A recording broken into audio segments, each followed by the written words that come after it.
Fala galera, beleza? O que acontece? Dando sequência no nosso estudo, a gente vai dar um pouco mais de emoção à história agora. Como assim, Murilo? A gente vai começar a falar do que nós chamamos, da Segunda Guerra Mundial. Ah, Murilo, como que se dá esse processo? Murilo, ela é mundial, mas por que ela é mundial? Todos os países do mundo compõem esse conflito? Não, não é isso. Vamos responder primeiro algumas questões. Por que ela se torna mundial? Porque a gente vai ter várias frentes de batalha. Nós vamos ter tanto ao lado oriental como ao lado ocidental, né? Vamos ter conflitos no norte da África e também naquele onde a gente chama de Oceania. Ah, Murilo, tá beleza, todos os países vão participar? Não, não vão, não são todos os países, são os principais potenciais. Por exemplo, eu vou ter no lado dos aliados, Estados Unidos, vamos ter o Brasil, Inglaterra e França. E no lado do eixo, nós vamos ter Itália, Alemanha e Japão. Beleza? Ah, Murilo, tem entrada de outros países? Tem, como a União Soviética, que também entra no lado dos aliados posteriormente. Mas calma, esse papo é outra hora. Vamos entender o cenário. Cenário. O que propicia a insatisfação alemã? Tratado de Versalhes. O Tratado de Versalhes vai fortalecer, vai montar um cenário favorável para a ascensão do fascismo na Alemanha. Ou seja, vai propiciar a ascensão de Hitler na Alemanha e na Itália de Mussolini. Tranquilo? Outro ponto, a gente vai ter a crise de 1929, que é a primeira crise no mundo capitalista. Ou seja, eu vou ter um processo de fragmentação do poder da hegemonia local, aonde o Tratado de Versalhes vai culpar a Alemanha, pela Primeira Guerra Mundial e vai cometer uma série de sanções, vai promover uma série de sanções, que vai gerar uma situação de crise social, uma crise política, uma crise bélica. Esse cenário favorece a ascensão de um discurso messiânico, militarizado e ultranacionalista, que é liderado por Hitler. E na Itália é a mesma coisa. Tranquilo até aí? Vamos entender algumas ações da Alemanha. Já que tem a ascensão do regime fascista, tanto na Alemanha quanto na Itália, a gente vai ter um processo de militarização. O que isso significa? Que governos vão se aproximar da ala militar para se fortalecer, para a centralização do seu poder e do seu governo tirano, autocrático e ditatorial, e também expandir, promover um processo, uma política expansionista. O que significa? De expandir as suas terras. Beleza?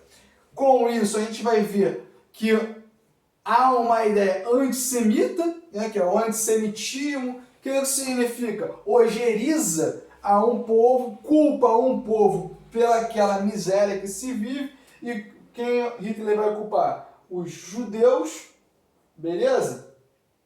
A gente vai ter também a teoria do espaço vital, que é o quê? É pegar os Sudetos, pegar alguns espaços, ocupar algumas regiões que tecnicamente são importantes para uma lógica da guerra.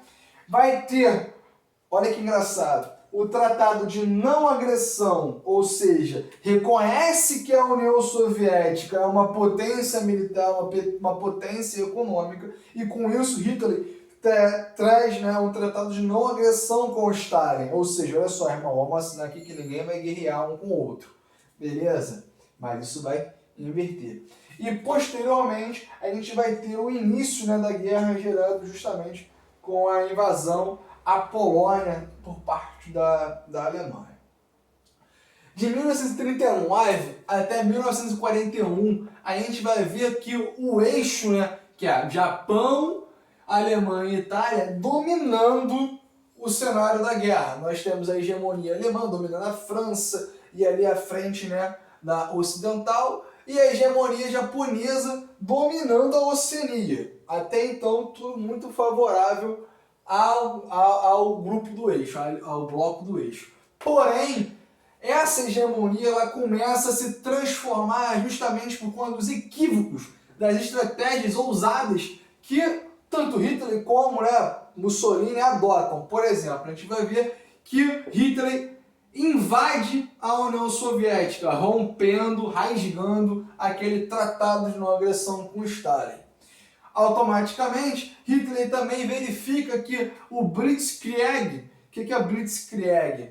É uma tática de guerra rápida. Eu vou lá, derrubo um pum e volto. Não me instalo. Beleza? Isso é a Blitzkrieg.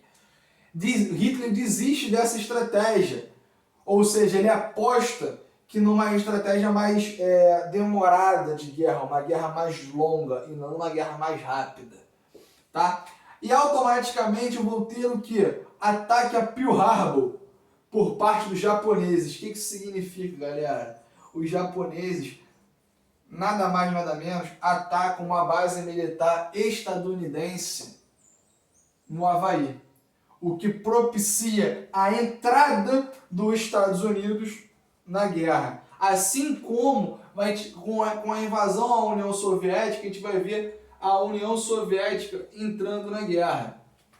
Ou seja, até o momento, no lado da aliança, né, a gente tinha a França, Inglaterra, ali, né, respirando com a ajuda de aparelhos na guerra. Quando a gente tem essas invasões e esses ataques, vai somatizar quem? Estados Unidos e a União Soviética, beleza?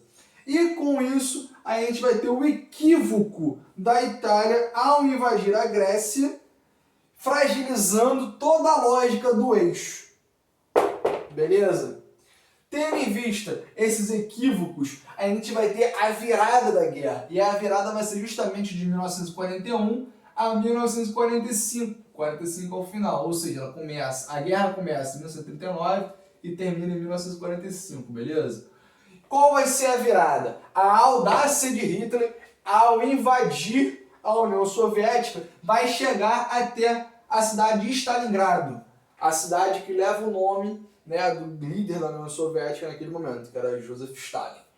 Essa batalha vai ser a grande virada, por quê? Porque a União Soviética vai amassar, aniquilar a Alemanha na cidade de Stalingrado e com isso contém o avanço alemão aonde? Na frente oriental, desculpa. Na frente oriental. Retarda o avanço da Alemanha na frente oriental. E outro ponto, a gente vai ter a Batalha de Al-Alamein. A Batalha de Al-Alamein é justamente a batalha no norte da África, basicamente no Egito, onde a Inglaterra, liderada por Churchill, acaba, né, ganhando mais uma vez da Alemanha, contendo o avanço da Alemanha no continente africano, né?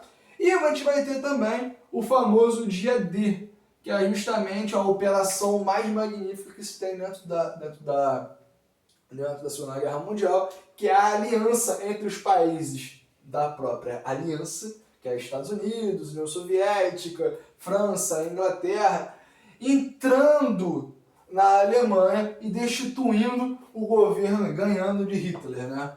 Acabando com a Segunda Guerra Mundial. Porém, derrotada a Alemanha, derrotada a Itália, só sobrou o Japão. E o Japão não se rendia de jeito nenhum. Aí nós vamos ver o ataque às duas cidades, Hiroshima e Nagasaki, no Japão, que são as famosas bombas nucleares jogadas, né, pelos Estados Unidos e nos dois extremos do Japão, Hiroshima e Nagasaki. O Brasil tem participação na Segunda Guerra Mundial. O Brasil, nesse momento, é liderado por Getúlio Vargas, né? E ele envia uma tropa chamada de FEB, que é a Força Expedicionária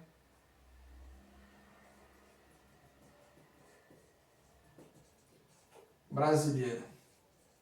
Que surge até aquele ditado, né, que a cobra vai fumar. Porque tinha um ditado na época que o Brasil nunca entraria na guerra, só entraria na guerra se a cobra fumasse. Tanto que o símbolo da FEB é justamente uma cobra, né, uma cobra com um cigarro na boca. Que é porque, tipo assim, falando, a cobra fumou, né? E vai ser determinante para conter o avanço da Itália, né? O cenário de guerra do Brasil é na Itália, na Monte Castelo, aquelas cidadezinhas ao norte ali. E vamos ter a consequência da guerra, né? Qual é a consequência? Os Estados Unidos se firma tendo uma ascensão econômica. Para conter os avanços, cria-se a ONU, né? Que a gente chama de ONU, que é a Organização das Nações Unidas. Vai ter a criação do Estado de Israel. Isso aqui é extremamente importante de entender posteriormente, porque vai justamente por conta dessa criação desse Estado de Israel, né, o país de Israel, que gera a crise da Península Arábica. E aí nós vamos ter uma bipolarização econômica, ou seja, o mundo vai ficar bipolarizado. Do lado ocidental, capitalista, liderado pelos Estados Unidos, e do lado oriental nós vamos ter a União Soviética, né, liderada, né, com um modelo econômico socialista, que vai gerar uma bipolarização econômica e propiciar mais para frente o que a gente vai chamar de Guerra Fria. Beleza, mas, galera, basicamente é isso. A Segunda Guerra Mundial. Valeu, tamo junto, até a próxima.